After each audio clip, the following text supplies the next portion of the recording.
So if you're an American, you know that today is Thanksgiving. If you're not an American, Thanksgiving is a feast that started with the Pilgrims.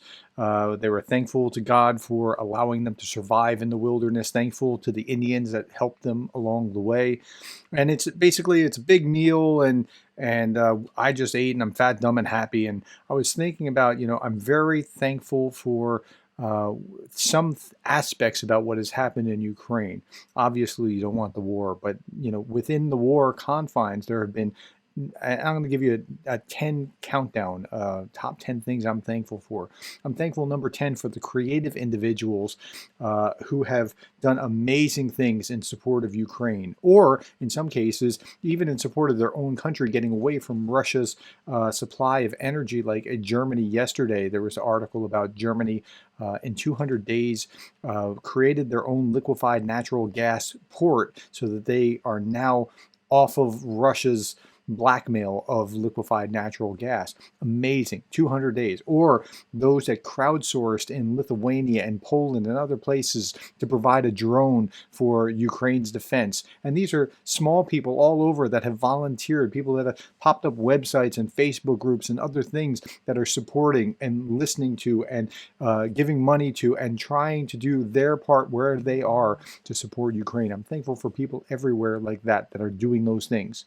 Number 9, I'm thankful for countries and organizations that have declared Russia to be a terrorist state. Now, that's a difficult thing to do. That's one of the toughest things to do in diplomacy, is to declare a country a terrorist state, because now you've ruined relations for a long time. There are other sanctions that will come into place. There are other issues that you can or can't do things with that nation moving forward. And so far it has been, yesterday was the Parliamentary Assembly, or not Parliamentary Assembly, the Parliament of Europe doing that. That's different than PACE, who was earlier the Parliamentary Council of European something that's not part of the UN, not part of the EU. Then there's NATO that did it. There's Poland. There's all three of the Baltic states have done it. The U.S. Senate has, although our State Department has to declare it for it to be, officially from the United States. So I'm thankful for those that have had the spine to do that. I'm also thankful particularly for the UK, for the Prime Minister's supports, or the Prime Minister's plural supports. This current Prime Minister, then Liz Truss, then Boris before them. And particularly for Boris Johnson, I mean, he's been huge in this.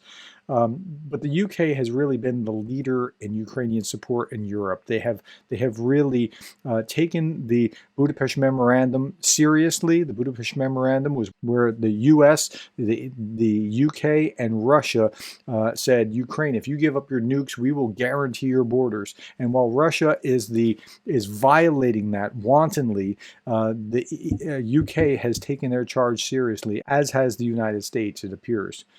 So I'm grateful for the UK for both equipping, taking this seriously, equipping, and providing training. And this training has been really invaluable. I think they're going to train up to 10,000 Ukrainians per month, and this is really vital.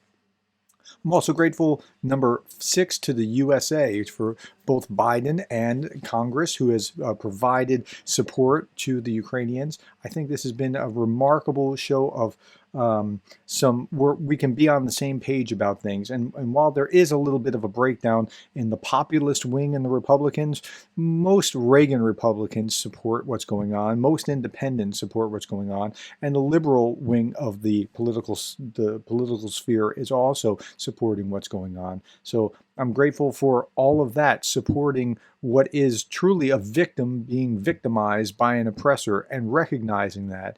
I think it is very useful. And the U.S. really has to lead in this process. Number 5, I'm grateful to countries like Poland and the Baltic states for being the absolute best friend of Ukraine right now. And there's been bad blood between Poland and Ukraine, but that's all in the past. And they've come to their aid, recognizing that Russia is actually a victimizer and will continue to victimize unless we stop them there. The Baltic states, pound for pound, have been the greatest supporters of Ukraine. Like, the U.S. has given the most, but for its size, the Baltic states have just been huge, and Poland right behind it. So I'm grateful to them. I'm grateful to political leaders of all shades and stripes in Europe, in Japan, in South Korea, all over the world, Australia, who have recognized the abuses that are taking place in Ukraine right now and have been willing to stand up, because it's not always easy, especially if there's not a full popular support to do that. But this is the right thing to do. Number three, I'm grateful to the people of Ukraine for standing up stubbornly, refusing to just roll over to tyranny and fighting day by day. It's day 274, 274 days of fighting for your freedom. You are the pointy end of the spear, and I'm really amazed that you have been just so stalwart in this, and the stories, the tractor, the people going out on tractors to go and get tanks and haul them back to the Ukrainians, and the old women standing in the street protesting and defying the Russians. I mean, it's just amazing. I admire your willingness to stand up for freedom. In the 21st century, at least, you are the emblem of freedom in the world. Number two, I'm thankful for Zelensky, because if Zelensky didn't stand up, if he had fled like the Russians expected him to do, this would all be over. If he had been in a hotel in Paris saying, "Stand up for yourselves," nothing would have happened. But Zelensky stayed. I first paid close attention when I heard a couple days after where he said, "I need ammunition, not a ride." And I thought, wow, who's this guy?